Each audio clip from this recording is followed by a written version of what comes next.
विठ्ठलाची भेटी बाळरखुमा देवीवर विठ्ठलाची भेटी आपुले सवसाखी करुणी केला जाईन की माये त्या पंढरपुरा भेटेन मायेला आपुलिया समचरण सरोजम सांगली नामदाबम जगननी तपानिम मंडलम मंडलान तरुण तुलसीमाला गंधरम गंजनेत्रम सर्वे धवला संविठ्ठलं चिंतयामि पांडुरंगा करू प्रथम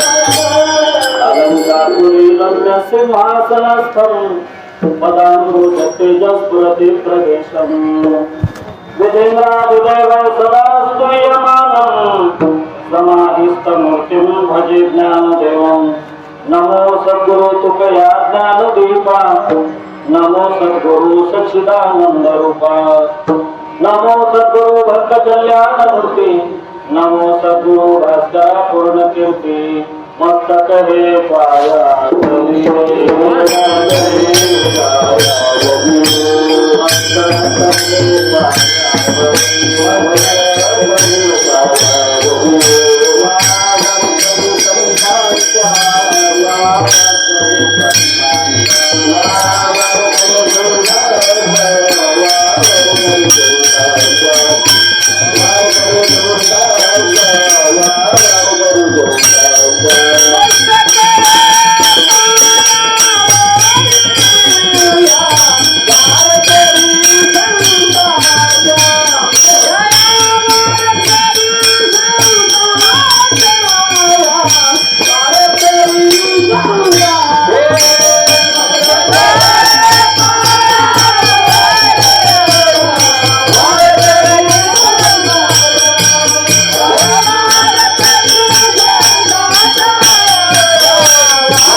मस्तक हे पायावरी या वारकरी संतांच्या प्रतिवर्षी पंढरपुरात जाते महाद्वारा हरी भेटी विठ्ठल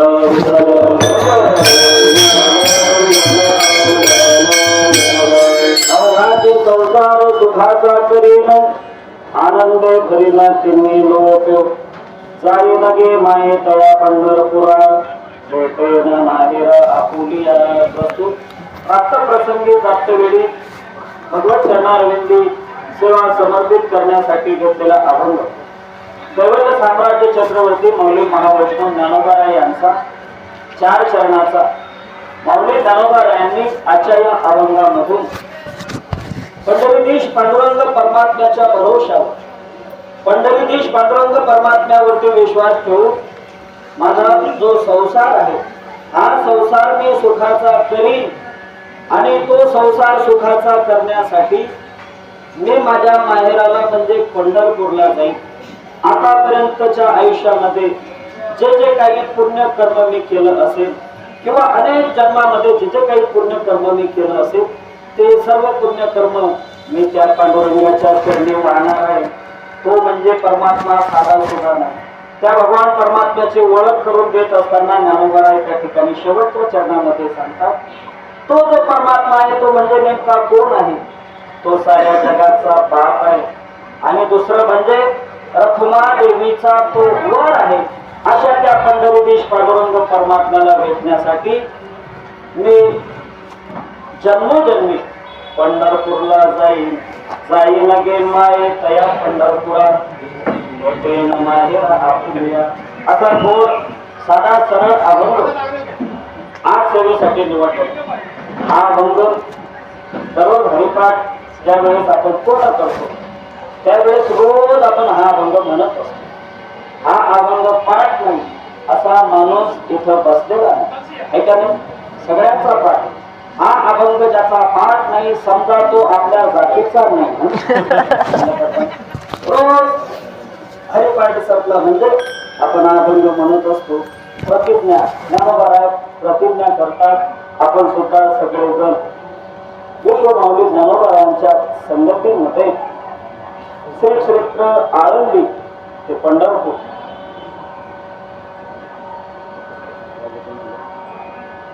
उठाला उठाला उठाला श्री क्षेत्र आळंदी ते पंढरपूर सद्गुरू विवेकनाथ महाराज यांच्या संगतीमध्ये हरिभक्तीपरायण महंत गुरुवर्य संजूदाजी महाराज बाबांच्या सहवासामध्ये आळंदी ते पंढरपूर 109 दिंडी आपली त्या ठिकाणी मार्गस्थ झालेली आहे. आजचा हा मुक्काम आपला पुण्यामधला बाळासाहेब साळुंके यांच्याकडे आपण या ठिकाणी दिंडी आपली 2 दिवस विसाव्याला मुक्कामाला असते. त्यांच्या सर्व परिवारातील सर्व कॉलनीतील सोसायटीमधली सर्व मंडळी या दिंडीला सहकार्य करतात आणि आपण सर्वजण या ठिकाणी 2 दिवसाच्या वस्तीला असतो. उद्या सकाळी आपल्याला सगळ्यांना जायचंय. पुण्यातली मंडळी फार सेवा करतात महाराज वारकऱ्याचे. आपले फ्लॅट सुद्धा त्यांनी वारकऱ्यासाठी मोकळे करू दिले. आमचे माने काका सर्व फ्लॅट आपला त्या ठिकाणी वारकऱ्यासाठी मोकळा करू दे. खूप प्रेम करते. उद्या आता किती जरी म्हणलं की चला बाबा पुण्यातल्या लोकांनी आपली लय सेवा केली, आणखी 2-4 दिवस राहून जाऊ इथंच. वस्ती करा वस्ती आला प्रातकाळी उठून गेला, तैसे असावे संसारी जो बली प्राचीनाची दोरी. आपण सगळे वस्ती करावं, आपण सगळे वाचवा. माणसाचं जीवन हे वस्ती कराप्रमाणे असलं पाहिजे. माणसाचं जीवन वाढल्याप्रमाणे असलं पाहिजे. कोणी कधी लाख रुपये दिले तरी वारकरी उद्या इथं थांबणार नाही. माझी माऊली हल्ली म्हणजे मला आता इथं थांबता येणार नाही, मला सुद्धा जावं लागेल. वारीमधून खूप काही गोष्टी आपल्याला शिकण्यासारख्या असतात. चला जाऊ द्या. अभंगावरती नियोजित वेळेमध्ये चिंतन करायचं. स्वयंपाक तयार झालेला आहे, परंतु कीर्तन थोडस उशिरा सुरू झालं. पण काही चिंता करू नका, उशिरा जरी सुरू झालं तरी सुटणार वेळेवर आहे. हा काही टेन्शन घेऊ नका. काही काही लोकांचे चेहरे लगेच कीर्तनामध्ये टेन्शन मध्ये येऊन जातात. आता 10ला सुरू होणारं कीर्तन 11ला सुरू झालं म्हणजे संपतील कवा 2-2:30 वाजता संपते ना. आपण काही चिंता करू नका. स्वयंपाक तयार झालेला आहे. 12च्या वर आपला काका जाणार नाही याची चिंता करू नका. जेवढा वेळ आपण या ठिकाणी बसलो भजन होईल त्याप्रमाणे मोकळ्या मनाने हाताने टाळी वाजवता आमच्यासोबत भजन करायचा. कारण भजनामध्ये फार मोठा आनंद आहे आणि घरदार सर्व सोडून आपण दिंडीमध्ये सहभागी झालो हे फक्त भजना करता. हो काय काही वारकऱ्यांचा आळंदी पासून पंढरपूर पर्यंत भजनाचा संबंध येत नाही बरं का. भजन नाही फक्त भोजन. भोजन मात्र चुकत नाही, पण तसं नाही. या ठिकाणी आपण आलो कशा करता. अवघे देने पावनासे ते असे पंढरी गात जागा गात जागा गात जागा.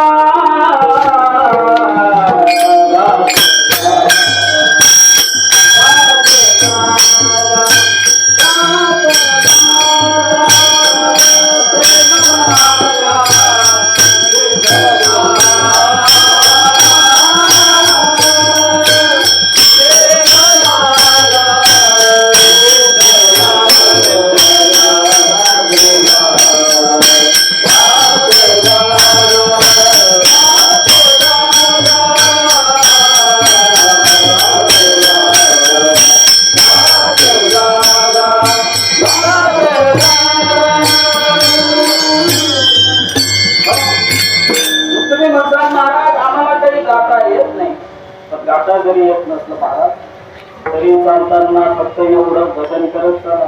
ज्ञानोबा तुकाराम हे भजन पांडुरंग परमात्म्याच्या आवडीचं भजन आहे. कोणतं? ज्ञानोबा तुकाराम. सारं जग ज्या पंढरीदेश पांडुरंग परमात्म्याचं भजन करतो, तो भगवान परमात्मा कोणाचं भजन करतो? तर तो भगवान परमात्मा ज्ञानोबा तुकाराम हे भजन करतो. देवाच्या आवडीचं भजन आहे कोणतं? ज्ञानोबा तुकाराम. तुम्हाला महाराज आम्हाला गाता येत नाही, काही हरकत नाही. जरी तुम्ही चालत असले तरी ज्ञानोबा तुकाराम म्हणत चाला बाबा. भगवान परमात्मा खूप संतुष्ट होतो. कारण भक्ताची पूजा आणि भक्ताचं गुणगान केल्यानंतर भगवंताला सुद्धा आनंद वाटतो.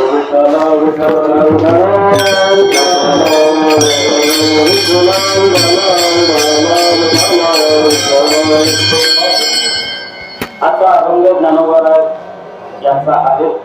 उपसंहारामध्ये ज्ञानोबा पंढरीदेश पांडुरंग परमात्म्याच्याकडे प्रतिज्ञापूर्वक मागणी मागतात.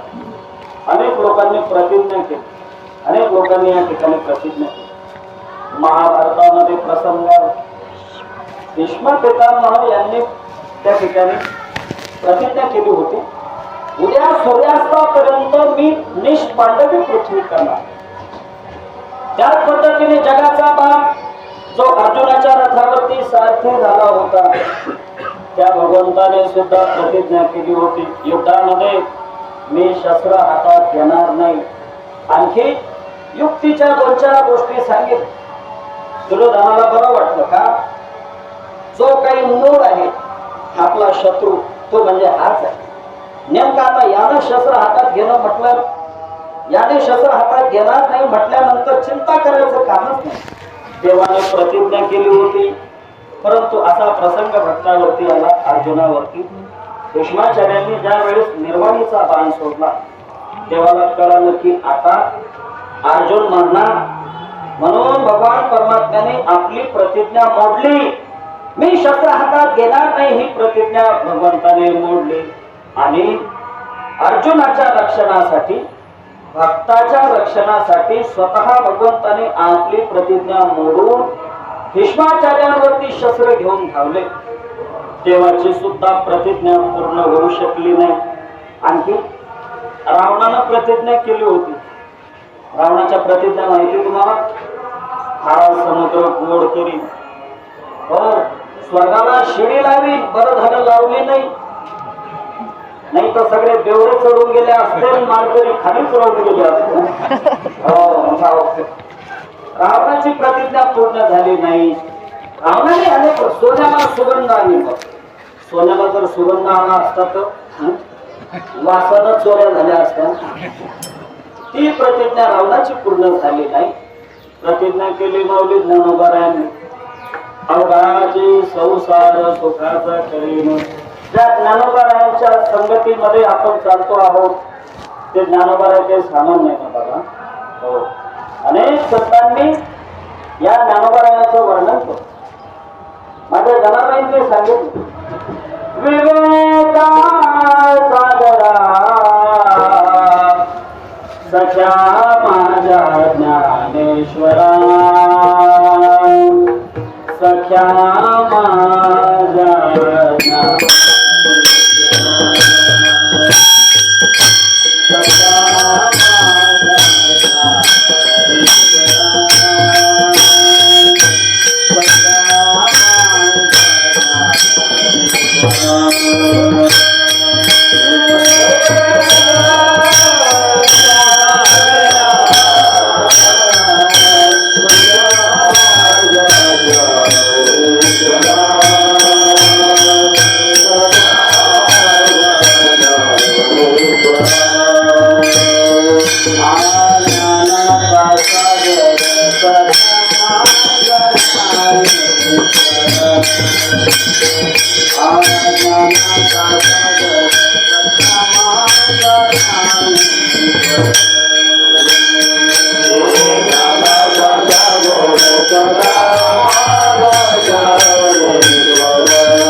माऊली ज्ञानोबाने म्हटलं म्हणजे ज्ञानाचा सागर आहे. दुसरी महत्वाची गोष्ट ते दुसरे तिसरे कोणी नसून महाविष्णूचा अवतार तथा माझा ज्ञानेश्वर. अनेक संतांनी ज्ञानोबारायांचं वर्णन, ज्ञानोबारायांचं जर जीवन पाहिलं, अतिशय कष्टमय जीवन आहे, अतिशय दुःखाने भरलेलं जीवन आहे. ज्ञानोबारायांचं चरित्र डोळ्यासमोर आणल्यानंतर दोघं डोळ्यामध्ये धागा लागतात. खूप त्रास त्यांना झाला. बरं, प्रपंचाचं मनात तर ते त्यांचं जीवन अखंड ब्रह्मचर्याचं जीवन आहे. अखंड ब्रह्मचर्याचं जीवन असताना सुद्धा ज्ञानोबा राय म्हणतात की मी माझा संसार सुखाचा करी. आता संसार म्हणला म्हणजे तुमचा आमचा संसार. आणि ज्ञानोबा राय तर संसारी नाही, त्यांनी लग्न केलं नाही, ते अखंड नष्टी ब्रह्मचारी आहे. मग ते त्याचा संसार सुखाचा करीन असं कसं काय म्हणतात? आता त्यांचा संसार वेगळा आहे आणि आपला संसार वेगळा आहे. आपला संसार तंबडी के दाल में चिपरी खोशा. आपला संसार म्हणजे काही विचारू नका. आपल्या संसाराचं काय वर्णन करावं? आता तुमच्या संसाराचं वर्णन करायला तुम्ही माझ्यापेक्षा संसारातले तज्ञ मंडळी तुम्ही म्हणजे कमी आहे का? तुम्ही म्हणजे एकदम उत्तम संसारी. मग तुम्हाला संसाराचं सांगण्यापेक्षा मी तुम्हाला माऊली ज्ञानोबारायांचा संसार सांगेन. या विश्वामध्ये मुंगीपासून तर हत्तीपर्यंत जेवढे ही जीव आहेत, हे सर्व जीव म्हणजे माझ्या परिवारातले जीव आहेत. ही भावना ज्यांची आहे त्यांना संत म्हणतात. आणि संत महात्म्यांचा संसार म्हणजे तेवढ्या पुरता नाही. हे विश्वची माझे घर ऐशी अति दयाचे स्थिर. हे विश्व, या विश्वामधला प्रत्येक जीव, या विश्वामधला प्रत्येक जीव म्हणजे माझ्या परिवारातला आहे. ही भावना ज्ञानोबारायांची. मग हा सर्व संसार म्हणजे प्रत्येक जीव हा सुखी झाला पाहिजे, प्रत्येक जीव हा आनंदी राहिला पाहिजे, ही ज्ञानोबारायांची भावना आहे. तुम्ही पसायदान वाचा बाबा.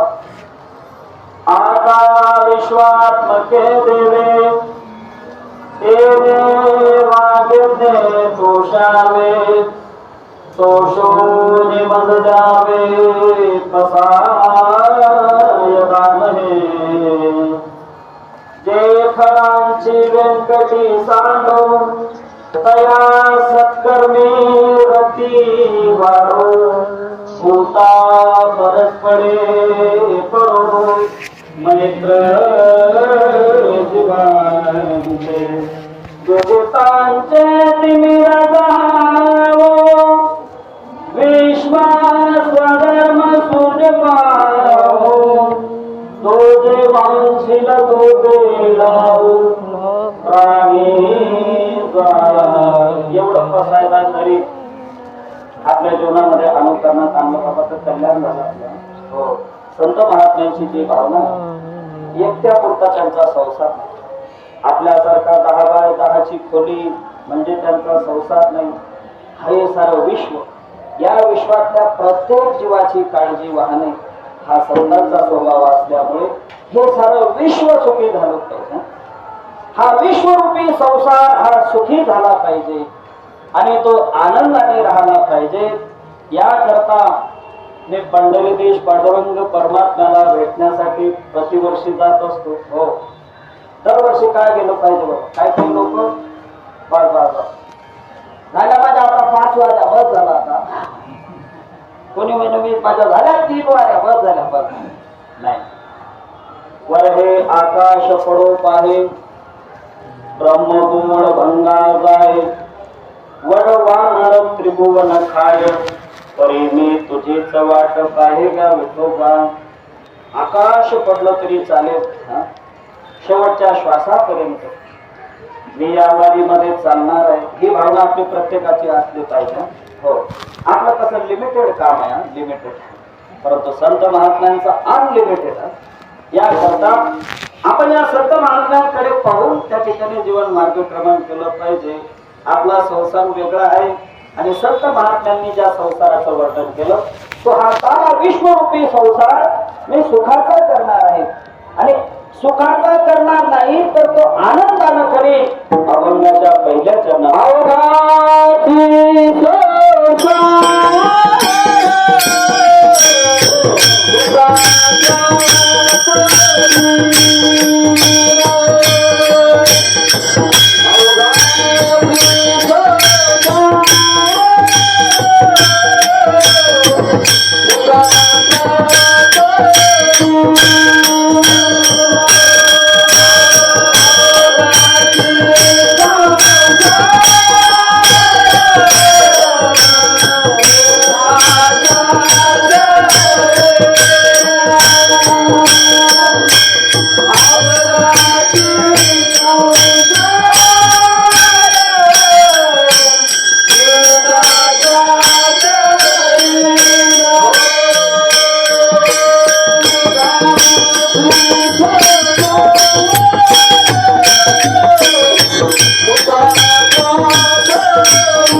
संसार म्हणजे हा विश्वरूपी संसार हा संसार सुखाचा करण्यासाठी ज्ञानोबाई पंढरीत पांडुरंगाला भेटण्यासाठी म्हणतात मी जाणार आहे आपला संसार परवाच्या दिवशी एक आजोबा भेटले बाबा माऊलीनं लय दिलं म्हणे आपल्याला 2 येरी झाल्या म्हणे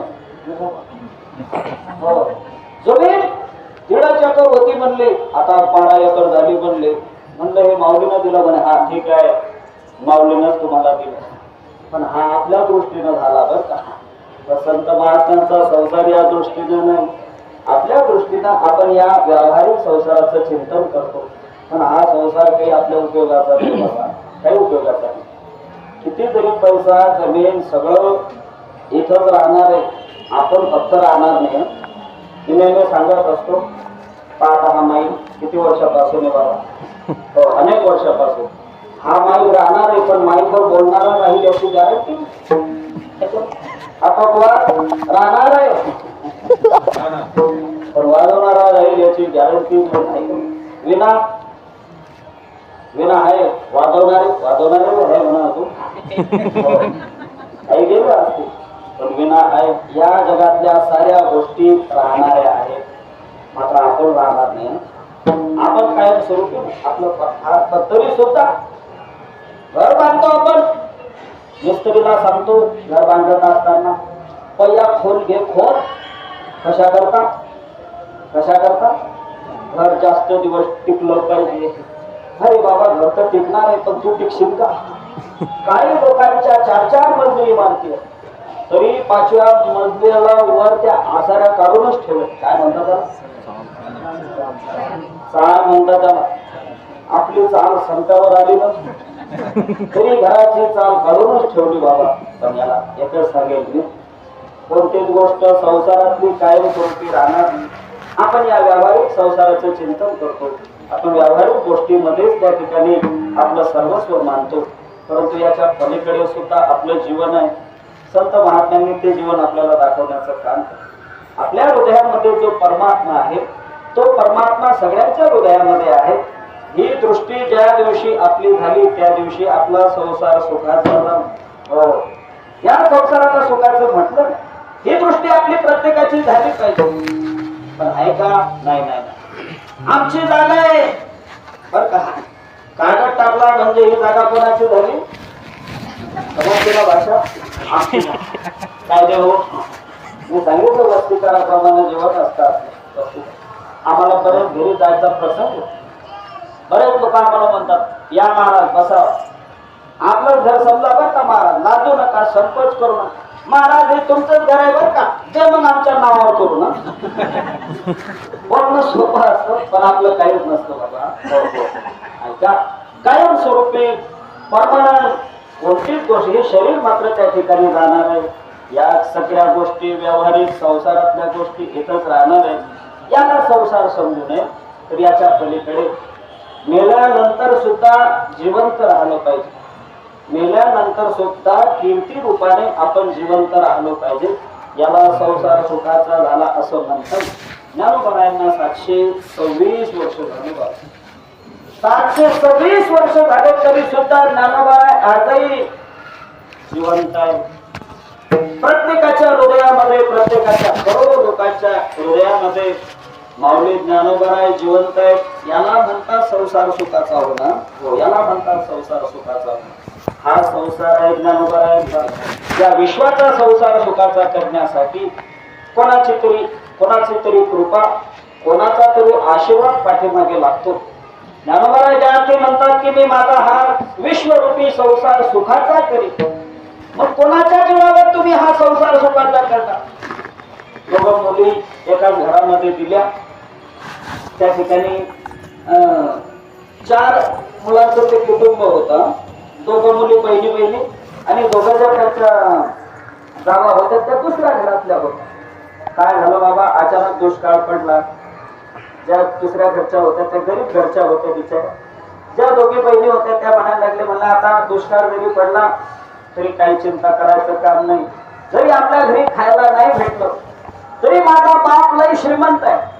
मी माझ्या बापाच्या घरी जाईल, तिथं काही दिवस राहील आणि तो मला त्या ठिकाणी माझं भरण पोषण करेल. अशा दोघं बहिणी म्हणू लागल्या. पण ज्या दोघं बहिणी होत्या त्या म्हटल्या आम्ही कोणाकडे जायचं, आमचा बाप तर गरीब आहे.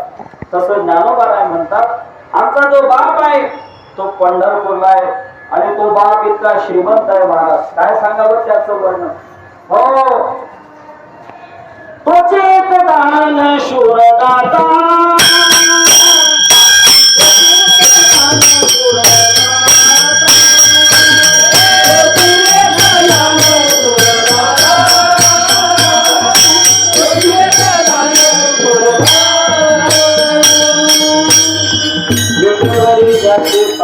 समान तोचे एक दान शूरदाता. साऱ्या देवांमध्ये बळीया माझा पंढरीव, तो या देवांचा देव. हा साऱ्या देवांचा देव आहे. म्हणून या पांडुरंग परमात्म्याच्या बाबतीमध्ये अनेक कथा सांगितल्या जातात. एक वारकरी बाबा कर्नाटकामध्ये त्या ठिकाणी तीर्थयात्रेच्या निमित्ताने निघाले. त्या देशाचा एक राजा होता. त्या गावाचं नाव आहे अनागोंदी.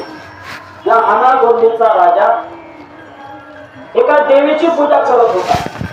वारकरी बाबा उतरले. त्यांनी आपला नित्यनेमाचा त्या ठिकाणी हरिपाठ म्हणला. हरिपाठ म्हणल्यावर पाटील लवकर उठले. आपल्या गुरुदेव पांडुरंग परमात्म्याची मूर्ती होती. त्या मूर्तीला ओवाळलं, देवाची आरती केली आणि नेमकं राजाला पाहलं. राजा म्हणायला लागला, वारकरी बा, मी तुम्हाला त्या ठिकाणी उतरण्याकरता जागा दिली, माझ्या जागेमध्ये तुम्ही मुक्काम केला, आणि कोणाची भक्ती करताय? म्हणे माझ्या पांडुरंग परमात्म्याची काकडा आरती करतोय. म्हणे इथं माझ्या राज्यामध्ये राहून या देवाची पूजा चालणार नाही. आता ज्या देवीच्या मंदिरामध्ये मी पूजा करून आलो त्या देवीची पूजा करा, त्या देवीची भक्ती करा. राजाला असं वाटत होतं मी ज्या देवीची भक्ती करतो त्या देवीची पूजा या वारकऱ्यानं बी केली पाहिजे. मग झालं असं, वारकरी बाबा म्हणे राजा तू जरी राजा असला तरी तुझा ऐकून मी माझ्या देवाची पूजा का सोडू? मला काही तुझ्याशी घेणं देणं नाही का? तुझ्याकडून माझे पोरं मला नोकरीला बी लावायचे नाही ना. त्याच्यामुळे मी तुझा ऐकून माझ्या देवाची पूजा करणार नाही. वारकऱ्याचं जीवनच असतं अखंड खंडेना जीवन रामकृष्ण नारायण. भगवान परमात्म्यासाठी एकनिष्ठ होता वारकरी. म्हणे बाबा तू किती जरी म्हणलं तरी मी माझ्या पांडुरंगाची पूजा करणं सोडणार नाही. आणि काय सांगतो म्हणे तू त्या देवीचं? तुझी देवी, तू ज्या देवीची भक्ती करतो ती देवी माझ्या पांडुरंग परमात्म्याच्या दरबारामध्ये पंढरपूरला रोज झाडलोट करते म्हणे, झाडलोट. आणि तू काय या सोन्या नाण्याने वैभव मला दाखवतो? अरे तुझा तर फक्त राजवाडा सोन्याचा आहे, पण माझ्या देवाचं गाव अख्खं गाव सोन्याचं आहे. अख्खं गाव सोन्याचं आहे. राजाला असं वाटतं वारकरी खरं बोलतो का खोटं बोलतो? बरोबर वारकरी बाबा तुम्ही म्हणतात ना ही माझी देवी तुमच्या देवाच्या दरबारामध्ये रोज झाडलोट करण्याचं काम करत असेल तर ठीक आहे. जर माझी देवी मला तिथं झाडलोट करताना दिसली तर मी आयुष्यभर तुमच्या या पांडुरंगाची पूजा करीन, आयुष्यभर मी तुमच्या या पांडुरंगाची भक्ती करीन. आणि सोन्याचं नगर आहे म्हणतोस ना? बरं उद्याच आपण पंढरपूरच्या दिशेने निघू. जर सोन्याचं नगर दिसलं नाही, जर आमची देवी वारकऱ्याची त्या पांडुरंगाच्या दरबारामध्ये झाडलोट करताना दिसली नाही तर वारकरी बाबा लक्षात ठेवा मी राजा आहे, तुम्हाला फाशी देईन चौकामध्ये. वारकरी बाबा म्हटले ठीक आहे. वारकरी बाबानं देवाच्या भरोशावर सांगितलं म्हणे राजे साहेब चला चला. निघाला.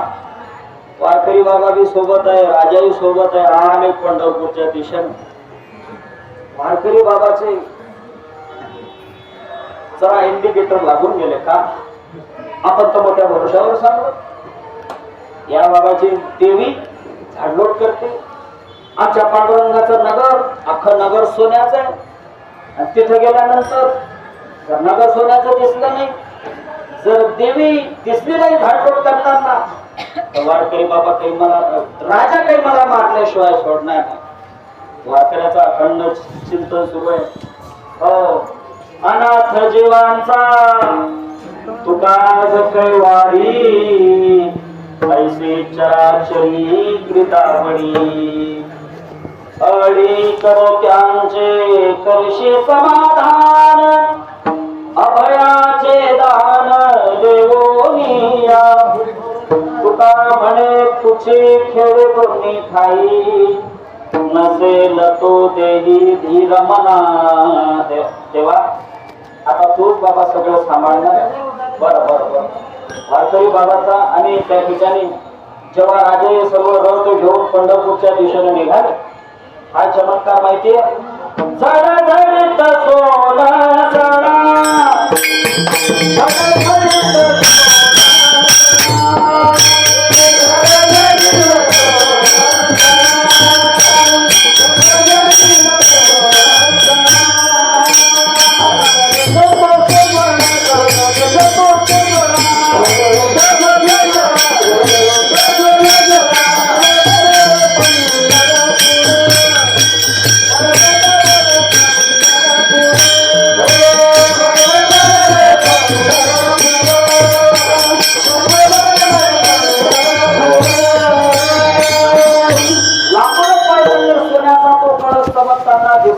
एवढंच नाही तर अख्खी नगरी सोन्यासाठी चमचम करताना दिसली. राजाला आनंद वाटला.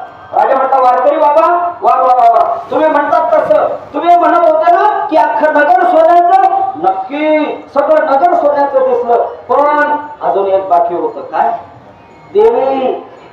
ज्या देवीला देवीची पूजा राजा करत होता ती देवी झाडलोट करताना दिसली पाहिजे. पुन्हा त्या ठिकाणी पंढरपूरच्या पांडुरंगाच्या रवडामध्ये गेले.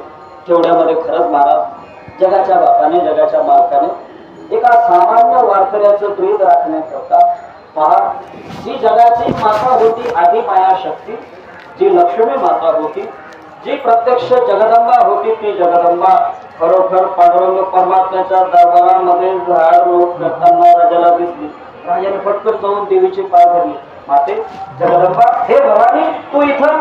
म्हणे राजा, मी सकाळी तुझ्याकडे असते, परंतु रोज मला इथं या जगाच्या मालकाची सेवा करण्यासाठी, इथं झाडलोट करण्यासाठी यावं लागतं. राजानं पाय धरले बाबा वारकऱ्याचे. राजानं वारकऱ्याचे पाय धरले. वारकरी बाबा, खरंच बाबा, तुमचा जो देव आहे तो खरंच या जगाचा बाप आहे, तो या जगाचा माताही आहे, तो या जगाचा पिताही आहे. पिता हमस्य जगतो माता पिता नित्यम पवित्र ओंकार या जगताची गती म्हणजे तोच आहे. गती भरता प्रभू साक्षी निवास शरण म्हणून सज्जन आहे. भगवान परमात्मा हा जगाचा बाप आहे, जगाचा मालक आहे, आणि त्याच्या भरोशावर मी हा संसार सुखाचा करणार आहे. म्हणून मी त्याला भेटण्यासाठी पंढरपूरला जात असतो. आणि त्याने आम्हाला सगळ्या वारकऱ्यांना सांगितलं आहे, तुम्ही वर्षभर माझी आठवण नाही काढली तरी चालेल, वर्षभर तुम्ही माझं नाव घेऊ नका, पण 2 वेळेस मला विसरू नका. हो, आषाढी कार्तिकी विसरू नका माझं.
पंढरपूरला जाणार आहे.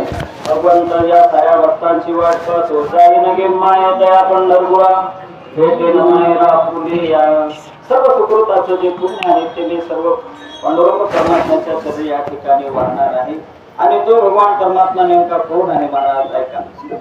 बाप रखुमा देवी करू विठ्ठलाची भेटी,